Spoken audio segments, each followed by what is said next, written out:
다음 뭐라고 되어 있어? 충분 조건과 필요 조건이야. 우리 명제라고 했을 때 명제는 P이면 Q이다라고 하지 않았어? 네.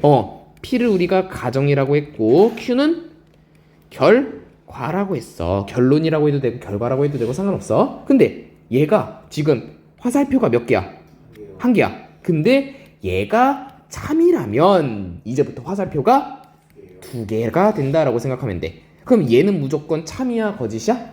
참이라고 생각하면 되는 거지. 그리고 이제부터 말하는 게 좀 달라져. 그래서 선생님이 요거 말하는 거를 좀 알려줄 건데, 먼저 은는 이가 앞에 있는 게 과정이야. 다시 뭐라고? 은는 이가 앞에 있는 게 가정이라고 생각하면 돼. 그리고 뭐뭐 이기 위한, 뭐뭐 하기 위한, 뭐뭐 되기 위한, 뭐뭐 위한이라는 말이 나오는 거 앞에는 결과라고 생각하면 돼. 여기까지 괜찮아? 네. 이해됐어? 네. 그럼 내가 좀 말해보자. Q 이기 위한 P는이라고 쓰면 얘는 어디가 앞이고 어디가 뒤야? P가 앞이고 Q가 뒤야. 여기까지 괜찮아? 너 이 순서 이제부터 어떻게 하는지 알겠지? 그래서 요것만 좀 한번 써줘. 은는이가 앞에는 가정이고 뭐뭐 이기 위한, 뭐뭐 되기 위한, 뭐뭐 하기 위한, 뭐뭐 이 위한 이런 말들이 나오면 그 앞에는 결과다라고 써줘야 돼. 그리고 너희는 이제부터 충필이를 외워야 돼. 뭐라고? 충필. 아, 충필 얘기하니까 개그맨 중에서 충필이 있는 거 알아? 몰라요. 몰라? 나도 몰라. 아, 장난이고. 아, 충필이 어디서 많이 들어봤단 말이야. 벌레같이 생겼어요.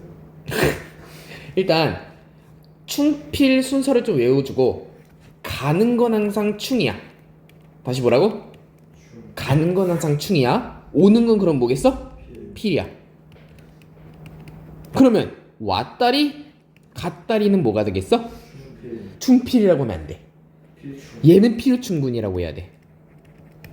왜 그런지 모르겠어. 수학이 그래. 개념 자체가 왔다리 갔다리는 필요충분이고 가는 게 충이고 오는 게 필이야. 그래서 외울 때는 충필아 이런 식으로 좀 외워주면 좋아. 그리고 필요충분은 필요충분이라고 좀 해줘야 돼. 그래서 너희가 제일 실수하면 안 되는 게 뭐냐면 가는 걸 필이라고 하면 안 돼. 항상 오는 게 뭐야? 오는 게 필인 거야. 가는 거는 충인 거야. 알겠지? 너희 학교 선생님이 만약에 화살을 써가지고 맞는 게 뭐 이러면 나는 그렇게 설명 안 해. 그냥 충필아야. 가는 건 충이고 오는 건 필이야. 알겠지? 그럼 이제부터 어떻게 하는지를 알려줄게. 은는이가 앞에 있는 건 뭐라고 했어? 가정. 뭐뭐 이기 위한, 뭐뭐 되기 위한, 뭐뭐 하기 위한 앞에는 결과였어. 내가 그 뒤에 충분 조건이다라고 쓸 거야. 그러면 가정 쓰고 결과 쓴 다음에 충분이니까 가야 돼, 와야 돼? 가야 돼. 그래서 이렇게만 쓰면 돼. 한 번만 예제 들어볼게. 예제. Q는 P 이기 위한 필요 조건. 그럼 일단 앞에다가는 뭐 써야 돼? Q 뒤에다가는 P 그리고 와야 돼, 가야 돼? 와야 돼. 여기까지 괜찮아? 근데 얘를 우리가 이렇게도 쓸 수 있을까? 네, 쓸 수 있어요. 그러면 내가 여기에 있는 말을 P는 Q 이기 위한으로 쓴다면 뒤에는 뭘 써줘야 돼? 맞아. 그래서 위에 있는 말이랑 밑에 있는 말은 무슨 관계야? 똑같아. 같은 말이야. 근데 지금 다른 말이 나오는 거지. 필요 조건, 충분 조건. 그래서 너희가 외워야 되는 거는 은는이가 앞에는 뭐야 항상? 가정. 뭐뭐 이기 위한, 뭐뭐 하기 위한, 뭐뭐 되기 위한 앞에는 결과. 그리고 충분 조건이면 가고 필요 조건이면 와야 되고 그리고 충분 필요 조건이면 왔다리 갔다리 해야 되는 거고 우리가 그걸 어떻게 쓰는 거냐면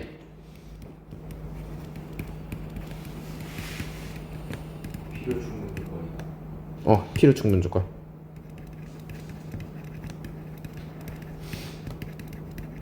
얘는 P 화살표 두 개로 쓰고 Q라고 해주면 돼. 그리고 얘를 이렇게도 생각할 수 있어. 진리집합으로 표현한다면.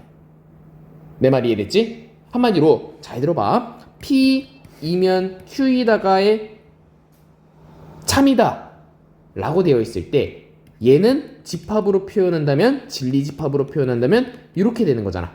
네. 근데 Q이면 P이다도 참이래. 그러면 요거도 성립되는 거잖아. 얘도 되고 얘도 되면 둘은 서로 무슨 관계? 서로 같은 관계다 라고 해석하면 되는 거지. 어려운 거 없지? P랑 Q랑 이제 바꿔 써도 되는 거예요. 얘의 말했듯이 지금 여기에 있는 말했듯이 1번과 2번을 짬뽕해가지고 만들어진 거야. 네. P이면 Q이다, Q이면 P이다 이런 식으로. 여기까지 괜찮아?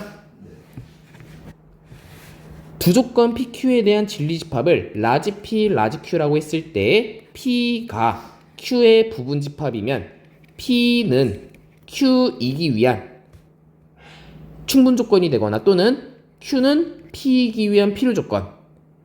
그랬을 때 이렇게 표현할 수 있다라고 생각하면 되는 거고 집합으로 표현하게 되면 P랑 Q는 포함관계가 성립된다 라고도 할 수 있는 거지. 네. 여기까지 괜찮나? 네. 응? 그리고 두 번째 P랑 Q랑 서로 같은 집합이면 P랑 Q는 서로 필요 충분 조건 관계다라고 생각해주면 돼. 이해 안 되는 거 시작할게요. 두 조건 PQ가 다음과 같을 때 P는 Q이기 위한 어떤 조건인지 설명해달라라고 되어 있어. 일단 X가 0보다 작으면 이게 참인지 거짓인지부터 확인하는 거야. X가 0보다 작으면 얘는 0이다라고 할 수 있을까? 거짓입니다. 왜? 아, 참 아닐까? 참이에요. 왜냐하면 X가 음수라면 하나는 음수고 하나는 양수잖아. 그럼 0이 되는 거잖아. 그래서 가는 건 돼야 안 돼? 돼요. 근데 오는 거는 될까 안 될까? 안 돼요. 왜? X가 0이 있으면 얘는 지금 음수의 집합이다라고 생각할 수 있는 거 아니야? 미안, 음수랑 0까지 포함되는 거지? 0 들어가도 되는 거잖아. 근데 얘는 0이 들어갔어 안 들어갔어? 안 들어갔어. 음수만 되는 거야. 그러면 얘는 오는 건 거꾸로 안 되는 거지. 그랬을 때 가는 건 되고 오는 건 안 되는 거니까 P는 Q이기 위한 무슨 조건? 가는 것만 되잖아. 충분 조건이 되는 거지. 가는 것만 되니까. 여기까지 괜찮겠어? 한 번만 더 해보자. x제곱 플러스 y제곱은 0이야. 그러면 P는 x도 0이어야 되고 y도 0이어야 돼. 왜냐면 x, y가 지금 무슨 수라고 되어 있어? 실수라고 되어 있어서 얘의 해석은 x도 0이고 and y도 0인 거야. 여기까지 괜찮아? 예. 그리고 절대값으로 나오게 된다 해도 둘 다 무슨 수로 나와야 돼? 0으로 나와야 돼. 왜냐면 하나가 음수가 된다라고 해도 1로 나올 거니까 음수가 나와 안 나와? 절대값은 안 나와서 0이 될 수 없어. 그래서 둘 다 0이 된다라고 해줘야 돼. 그럼 x도 0이고 y도 0이다. 아, 둘이 지금 어때? 똑같은 말 하는 거지. 네. 그러면 P는 Q이기 위한 무슨 조건이 돼야 돼? 필요 충분. 그치, 그거야. 위한 필충 조건이 된다라고 생각해주면 돼. 너희는 쓸 때 필요 충분 조건이라고 써줘야 돼. 네. 이해 안 되는 거 없지? 네. 그리고 마지막 P가 이등변 삼각형이면 정삼각형이다 라고 되어 있는데 우리 이등변 삼각형 하기 전에 먼저 삼각형이라는 거를 집합 표현으로 표현하면 그 안에 이등변 삼각형이 있는 거야 없는 거야? 있어요. 여기 안에 이등변 삼각형이 있는 거야. 또 이등변 삼각형 안에 뭐가 있는 거야? 정삼각형이 있는 거지. 이렇게 있는 거야. 정삼각형이면 이등변 삼각형은 돼? 안 돼? 안 돼. 아 미안, 되지. 아 왜 이렇게 이상한 소리 하고 있어. 정삼각형이면 이등변 삼각형이 되지. 근데 이등변 삼각형이면 정삼각형이야? 아니. 아니지. 그러면 포함 관계가 이렇게 돼야 되는 거 아니야? 그러면 정삼각형이 이등변 삼각형에 포함되는 거고 이등변 삼각형이면 정삼각형에 포함이 안 되는 거니까 P는 Q이기 위한 무슨 조건이야? 와야 되는 거니까 충필에서 필요 조건이다 라고 해줘야 되는 거지. 괜찮아? 12번 전체 집합 U에 대해서 우리가 두 조건 PQ의 진리 집합을 라지 P, 라지 Q라고 했을 때 not P는 not Q이기 위한 필요 조건이래. 그러면 우리가 앞에 써줘야 되는 게 not P인 거고 뒤에 써줘야 되는 게 not Q인 거지. 괜찮아? 괜찮아? 그리고 필요 조건이니까 가야 돼, 와야 돼? 와야 돼. 그러면 이렇게 쓸 수 있는 거 맞아? 네. 근데 나는 보기 편하게 이렇게 바꿀 거야. 네. 괜찮아? 네. 그리고 또 무슨 미안 대우 써줄 수 있는 거 맞지? 네. 대우해주게 되면 P는 Q이기 위한 충분 조건이다 라고도 할 수 있는 거고 진리집합으로 표현하게 된다면 P는 Q에 포함된다. 그러면 우리가 요거 가지고 네 가지 쓸 수 있는 거지? 네. 계속 나오지 시험에? 계속 나오니까 내가 분명 외우라고 했었지? 합교 여차.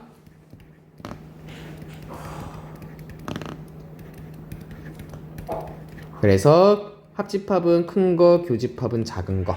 그랬을 때 몇 번이 정답인지 안 보이네? 보이네? 아 보이네. 3번이네. 괜찮죠? 네. 만약에 모르겠다 그러면 항상 그림 그려봐. 알겠지? 그림 그리면 다 돼. 이런 식으로. 제가 너무 소비하는 거 아니에요? 그치. 그래서 내가 지금 이런 걸 빨리 외우라는 거야. 상관은 없어. 그림 그리는 거에 대한 상관은 없어. 근데 그림 그리는 거에 대한 시간이 너무 많이 쓰니까 나는 이제부터 요거를 빨리빨리 하는 방법을 알려주는 거야.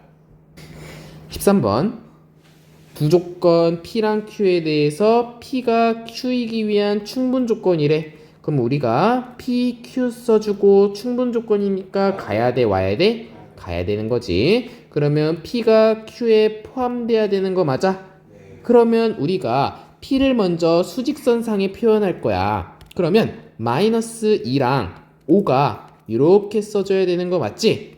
네. 그리고 둘 다 색칠을 해야 되는 거네. 그리고 얘의 말은 우리가 x가 a보다 작거나 같거나 또는 마이너스 A. 잘했어요. 그러면 마이너스 a라는 게 여기에 있거나 여기에 있어야 되는 거 맞죠? 네. 그리고 둘 다 색칠해야 돼, 안 해야 돼? 해야 돼. 그럼 생각을 해보자. 주연아, 마이너스 2가 요 0을 기준으로 더 왼쪽에 있어? 아니면 5가 지금 더 오른쪽에 있어? 그러면 a라는 것은 a라는 게 마이너스 a라는 게 2에 있어야 될까? 이 a라는 게 5에 있어야 될까? 네. 알겠어. 오케이. 다 설명해 줘야지. 얘는 지금 원점을 기준으로 좌우가 지금 똑같이 떨어져 있는 거 아니야? 네. 여기까지 괜찮아, 주연아? 그러면 좌우랑 똑같이 떨어져 있으니까 그림이 이렇게 그려져야 돼, 아니면 이렇게 그려져야 돼? 요렇게. 알겠어. 그치, 이렇게지 당연히. 일단 그러면 두 가지로 가자. 마이너스 a랑 마이너스 2를 기준으로 작거나 같으면 되는 거 맞지? 둘 다 색칠되어 있으니까 같아도 상관없지. 그리고 5는 a보다 작거나 같아야 되는 거겠고, 근데 둘의 공통범위 생각해야 돼? 아니면 합쳐줘야 돼? 내가 1학기 때 요 둘의 공통범위를 생각해야 돼? 아니면 둘의 범위를 합쳐줘야 돼? 교집합해야 돼? 합집합해야 돼? 야, 내가 언제 합쳐준다고 했어?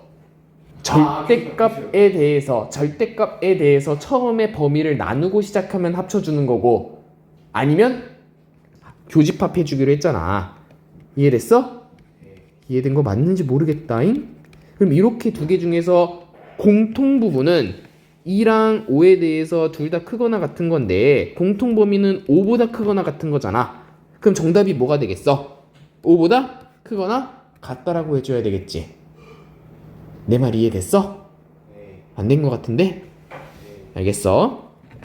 다음 요거이기 위한 필요 조건일 때 A의 값을 구하래. 그래서 내가 앞에 있는 걸 P라고 하고 뒤에 있는 걸 Q라고 할게. 그러면 P는 Q이기 위한 필요 조건이니까 가야 돼, 와야 돼?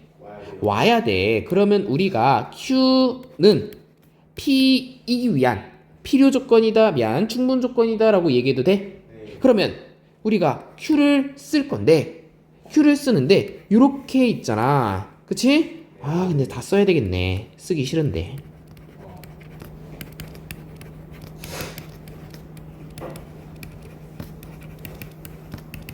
맞아요?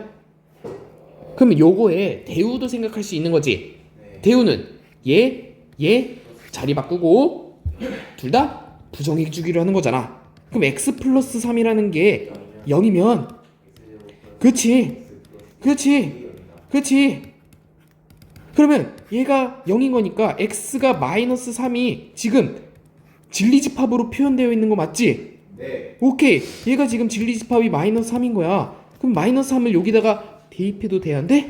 돼요. 그럼 마이너스 3 대입하면 9 마이너스 9a 플러스 27은 0이 되는 거니까 9a가 36이 되는 거라 a는 4가 된다 라고 해주면 되겠네. 괜찮아?